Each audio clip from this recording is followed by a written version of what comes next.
சபேந்திர சில்வா கருணா உட்பட 4 ஐக்கிய ராச்சியம் தடை. விடுதலை புலிகளுக்காக படையினரை காட்டிக் கொடுக்கும் அனுர அரசு, அஜித் பி பெரேரா குற்றச்சாட்டு. அமெரிக்க இறக்குமதிகள் இலங்கையில் அதிகரிக்கப்படலாம் என்ற அச்சத்தில் இலங்கை அரசு, மனோ ஜூலிசங் சந்திப்பில் கருத்து. கட்குழி பகுதியில் இராணுவம் போலீசார் திடீர் சுற்றி வளைப்பு. கையெட்டியில் உரிமை போராட்டம், இனவாதம் என்கிறார் சரத் வீரசேகர. இலங்கை ஆக்கிரமித்த CIA உளவு அமைப்பு. கொழும்பில் அமெரிக்க தூதரகம் மீதான தாக்குதல், பதிவிட்டவர் கைது.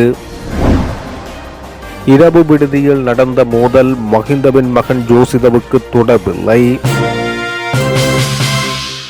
முன்னாள் பாதுகாப்பு படைகளின் பிரதானி சபேந்திர சில்வா உள்ளிட்ட 4 ஐக்கிய ராச்சியம் தடை விதித்துள்ளது.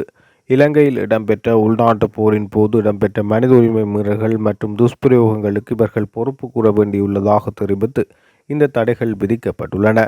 முன்னாள் பாதுகாப்பு படைகளின் பிரதானியும் முன்னாள் இராணுவ தளபதியுமான ஜெனரல் சபேந்திர சில்வா, முன்னாள் கடற்படை தளபதி அட்மிரல் ஒவ்தபில்ட் வசந்த கர்ணாகுட, முன்னாள் இராணுவ தளபதி ஜெனரல் ஜெகத் ஜெயசூரிய ஆகியோரும் ஐக்கிய ராச்சியத்தினால் தடைகள் விதிக்கப்பட்டவர்களில் அடங்குகின்றனர்.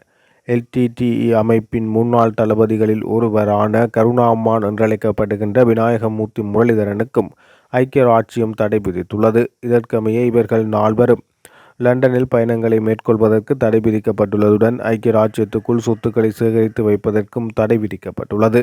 இலங்கையில் இடம்பெற்ற உள்நாட்டு போரின் போது இடம்பெற்ற சட்டவிரோத கொலைகள், சித்திரவதைகள், பாலியல் வன்முறைகள் உள்ளிட்ட மனித உரிமை மீறல்கள் தொடர்பில் இந்த தடைகள் விதிக்கப்பட்டுள்ளதாக ஐக்கிய ராச்சிய அரசின் உத்தியோகபூர்வ இணையதளத்தில் தெரிவிக்கப்பட்டுள்ளது.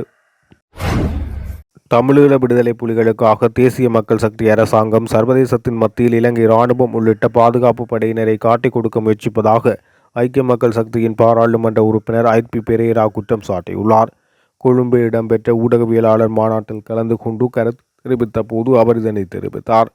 அல் ஜசீரா செய்தி சேவை தமிழீழ விடுதலை புலிகளுக்காக இலங்கை இராணுவம் உள்ளிட்ட பாதுகாப்பு படைகளை குற்றவாளிகளாக சர்வதேசத்துக்கு காண்பிப்பதற்காக முன்னாள் ஜனாதிபதி ரணில் விக்ரமசிங்கவை இலக்க வைத்தது.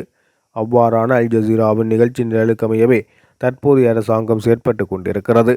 30 ஆண்டுகளாகியும் கவனத்தில் கொள்ளாமல் இருந்த பட்டளந்த ஆணைக்குழு அறிக்கையை கண்களில் கண்ணீர் மல்க அரசாங்கம் பாராளுமன்றத்தில் சமர்ப்பித்துள்ளது. அதனை கேட்டு சபாநாயகரும் கண்ணீர் வடிக்கிறார். தமது தலைவர் ரோஹண விஜயவீரவை கொலை செய்தவர்களுக்கு தண்டனை வழங்கப்பட வேண்டும் என்று JVP கூறவில்லை. காலத்துக்கு தேவையற்ற ஆனால் எதிர்காலத்துக்கு அச்சுறுத்தலாக அமையக்கூடியவற்றை தற்போதைய அரசாங்கம் செய்து வருகிறது. தமிழீழ விடுதலை புலிகள் அமைப்புக்கு சாதகமாக செயற்பட்டு நாட்டின் இராணுவ வீரர்களையும் போரில் உயிர்த்தியாகம் செய்த பாதுகாப்பு படையினரையும் சர்வதேசத்தின் மத்தியில் காட்டிக் கொடுப்பதற்கான செயற்பாடுகள் முன்னெடுக்கப்பட்டு வருகின்றன.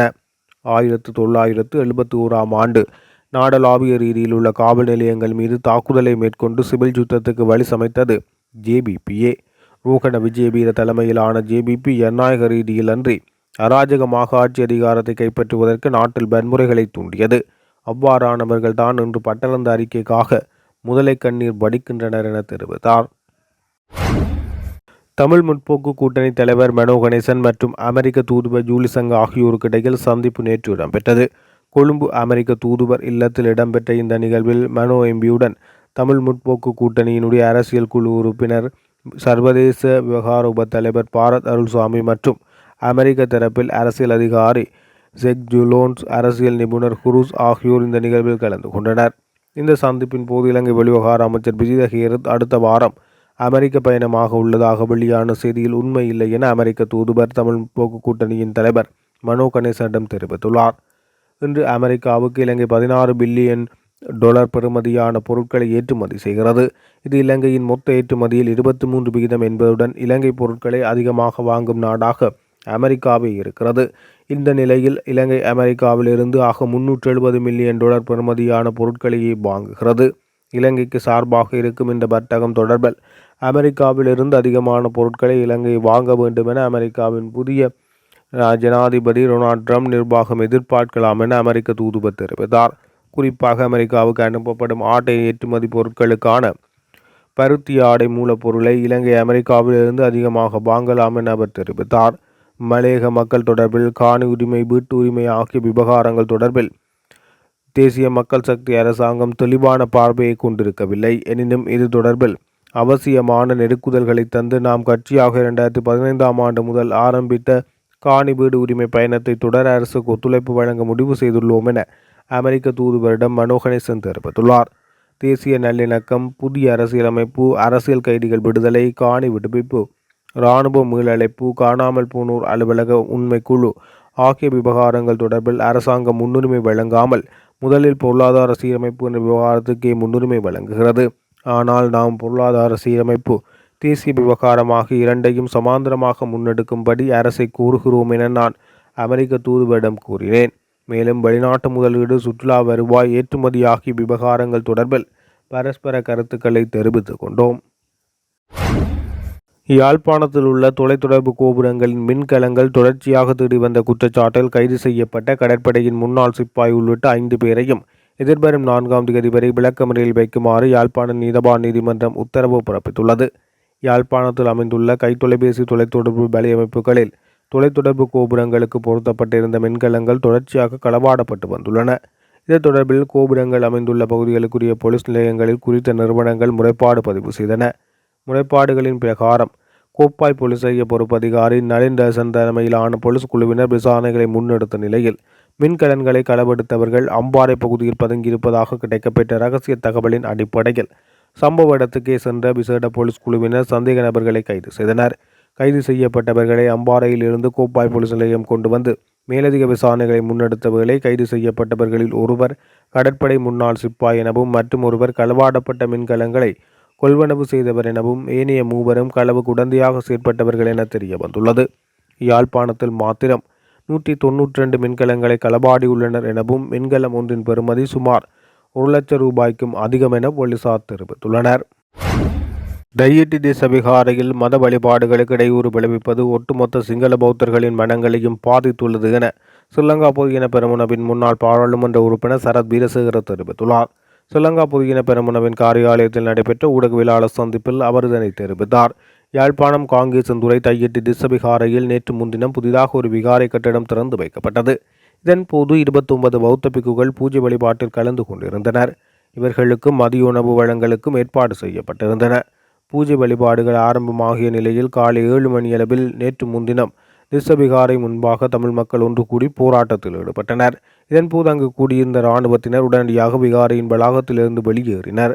தமிழர்கள் போராட்டத்தில் ஈடுபட்டு கொண்டிருந்த நிலையில் அவ்விடயத்தை விட்டு வெளியேறுமாறு இராணுவத்துக்கு கட்டளை பிறப்பித்தது யார்? ஜனாதிபதி, பாதுகாப்பு பிரதியமைச்சர், பாதுகாப்பு அமைச்சின் செயலாளர் மற்றும் இராணுவ தளபதி ஆகியோருக்கு மாத்திரமே அதிகாரம் உண்டு. ஆகவே இதன் உண்மைத்தன்மையை அரசாங்கம் வெளிப்படுத்த வேண்டும் என தெரிவித்துள்ளார்.